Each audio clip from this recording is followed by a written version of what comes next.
Okay.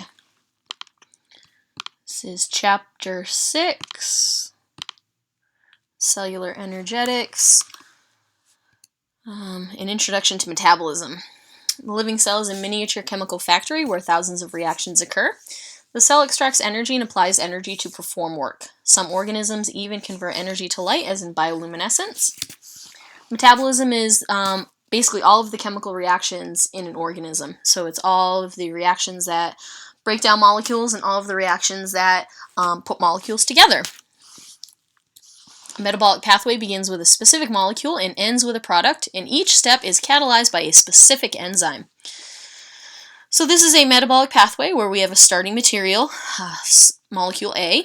Enzyme 1 converts molecule A to molecule B, so that's the first reaction. Enzyme 2 converts molecule B to molecule C, that's the second reaction. And enzyme 3 converts molecule C to molecule D, which is the product, that's the third reaction. Catabolic pathways release energy by breaking down complex molecules into simpler compounds. An example of that would be cellular respiration, which breaks down glucose in the presence of oxygen. Anabolic pathways build molecules. So anabolic pathways consume energy to build complex molecules from simpler ones. The synthesis of protein from amino acids is an example of anabolism, because remember, amino acids are monomers. If you put a bunch of them together, then you'll get a polypeptide or a protein. Bioenergetics is the study of how organisms manage their energy resources. Energy is the capacity to do work or cause change. Energy exists in various forms. Kinetic energy is energy of motion. Thermal energy is kinetic energy associated with the random movement of atoms or molecules, because as you know, everything moves, all molecules and atoms move, even if it's just a slight vibration. And heat is the thermal energy in transfer from one object to another. Potential energy is energy that matter stores because of its location or structure.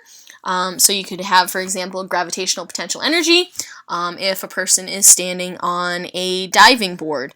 Or you could have stored potential energy, such as in ATP. ATP has a lot of potential energy.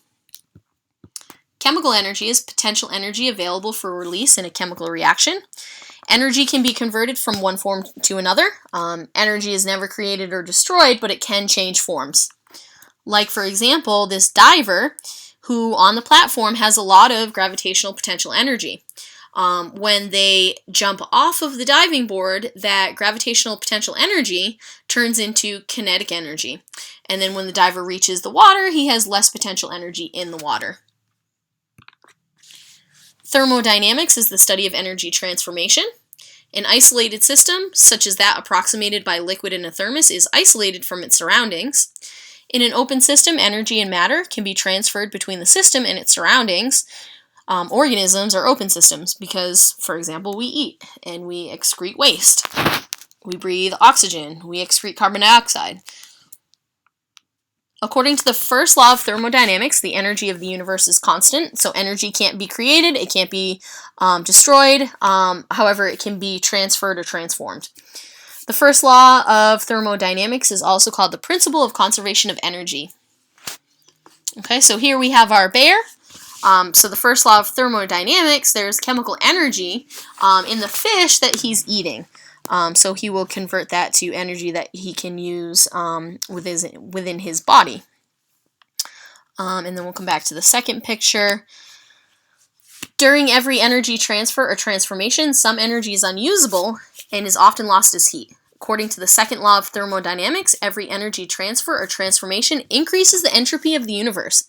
And entropy is a measure of disorder or randomness. So in the second picture, so the bear has eaten the fish, and he has lost some of the energy as heat, and he has increased the entropy of the universe because what he's done here is he's, for example, taken glucose, C6H12O6, and he has broken that down through the digestion of that fish, and he has released carbon dioxide and water as a waste product. So carbon dioxide and water are less ordered because they're smaller than that larger glucose molecule, C6H12O6. Living cells unavoidably convert organized forms of energy to heat. Spontaneous processes occur without energy input. They can happen quickly or slowly. For a process to occur without energy input, it must increase the entropy of the universe.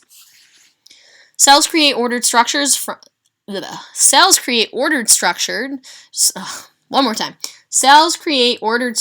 from less ordered materials. Okay, so for example, we eat food, we break down that food, and then we take the molecules that our food gets broken down into, and we create larger molecules. Organisms also replace ordered forms of matter and energy with less ordered forms. Energy flows into an ecosystem in the form of light, sunlight, and exits in the form of heat. So all that heat that gets lost from organisms travels back into space. The evolution of more complex organisms does not violate the second law of thermodynamics. Entropy or disorder may decrease in an organism, but the universe's total entropy increases. We are just islands of low entropy in an increasingly random universe. Biologists want to know which reactions occur spontaneously and which require input of energy. To do so, they need to determine energy changes that occur in chemical reactions. A living system's free energy is energy that can do work when temperature and pressure are uniform as in a living cell. The change in the free energy during a chemical reaction is the difference between the free energy of the final state, or of the products, and the free energy of the initial state, or the reactants. Only processes with a negative delta G are spontaneous, and those processes are exothermic. Spontaneous processes can be harnessed to perform work. And the reason why that is because they release energy. Free energy is a measure of a system's instability, its tendency to change to a more stable state. During a spontaneous change, free energy decreases and the stability of a system increases. At equilibrium, forward and reverse reactions occur at the same rate. It is a state of maximum stability. A process is spontaneous and can perform work only when it is moving toward equilibrium. Okay, so here we have 3 different examples. So remember our diver, which has lots of gravitational potential energy. So he has more free energy, so he has a higher delta G. He's less stable, and he has the greater capacity to do work because he's got all this stored gravitational potential energy. So then when he jumps, remember that gravitational potential energy turns into kinetic energy. And then at the bottom here, when he reaches the water, he doesn't have any more of that gravitational potential energy. So at the bottom, he has less free energy, more stability, but less capacity to do work because he doesn't have all that stored gravitational potential energy. And then this is just showing that, we've got molecules that are close together, so we're very ordered here. And then they diffuse out, so this is where they are less ordered. They have been moved apart. This increases the entropy, so this is more ordered because they're closer together. This is less ordered because they're further apart. This takes a look at it with regard to a chemical reaction. So here we have a large molecule which gets broken down into smaller molecules. So this increases the entropy of the universe. And that just ties in with this and this as well. The concept of free energy can be applied to the chemistry of life's processes. An exergonic reaction proceeds with a net release of free energy and is spontaneous. Delta G is negative.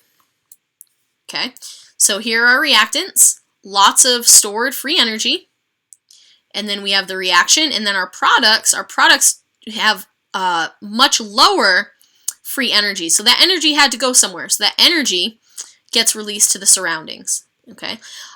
Delta G is negative because our free energy of our products is a small number. We subtract a larger number that gives us a negative delta G. So that's an exergonic reaction that releases energy and is therefore spontaneous. This would be the opposite of that. This would be an endergonic reaction. Energy is required because our products have more energy than our reactants did. So that energy needs to come from somewhere. So it comes from the surroundings.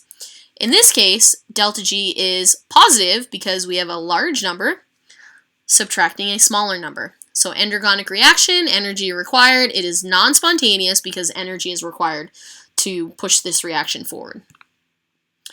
An endergonic reaction absorbs free energy from its surroundings and is non-spontaneous. Delta G is positive. Reactions in a closed system eventually reach equilibrium and then do no work. Cells are not in equilibrium. Our cells are open systems experiencing a constant flow of material, so stuff constantly goes into and out of our cells. A defining feature of life is that metabolism is never at equilibrium. A catabolic pathway in a cell releases free energy in a series of reactions. Closed and open hydroelectric systems can serve as analogies. Okay, so here's an isolated system. So delta G is negative, so this is a spontaneous reaction, but if this were a closed system, it would eventually reach equilibrium. Our cells are open systems, so we constantly have things going into and out of our cells, so we will never reach equilibrium. Okay, ATP powers cellular work by coupling exergonic reactions to endergonic ones. A cell does three main kinds of work: chemical, transport, and mechanical. To do work, cells manage energy resources by energy coupling, which is the use of an exergonic process, so those that release energy, to drive an endergonic one, those that require energy. Most energy coupling in cells is mediated by ATP. ATP is adenosine triphosphate. It's composed of ribose, adenine, and 3 phosphate groups. So here's what ATP looks like. So remember that here are the 3 phosphates. This is a highly unstable molecule because of the negative charges. The negative charges repel. So when this converts to ADP, it actually releases a lot of energy because we're going from a not very stable molecule to a more stable molecule, and that causes the release of energy. The bonds between the phosphate groups of ATP can be broken by hydrolysis. Energy is released from ATP when the terminal phosphate bond is broken. This release of energy comes from the chemical change to a state of lower free energy, not from the phosphate bonds themselves. The 3 types of cellular work are powered by the hydrolysis of ATP. In the cell, the energy from the exergonic reaction of ATP hydrolysis can be used to drive an endergonic reaction. Overall, the coupled reactions are exergonic. Don't worry about this diagram. ATP drives endergonic reactions by phosphorylation, which transfers a phosphate group to some other molecule, such as a reactant. The recipient molecule is now called a phosphorylated intermediate. ATP hydrolysis leads to a change in a protein shape and often its ability to bind to another molecule. So we saw this, for example, with the sodium-potassium pump. So the sodium-potassium pump, when the carrier protein gets phosphorylated, it causes a change in shape and it opens up to the outside. And then here we have, what do we have? We have mechanical work. So here we have a vesicle that's moving along the cytoskeleton, which requires ATP phosphorylation.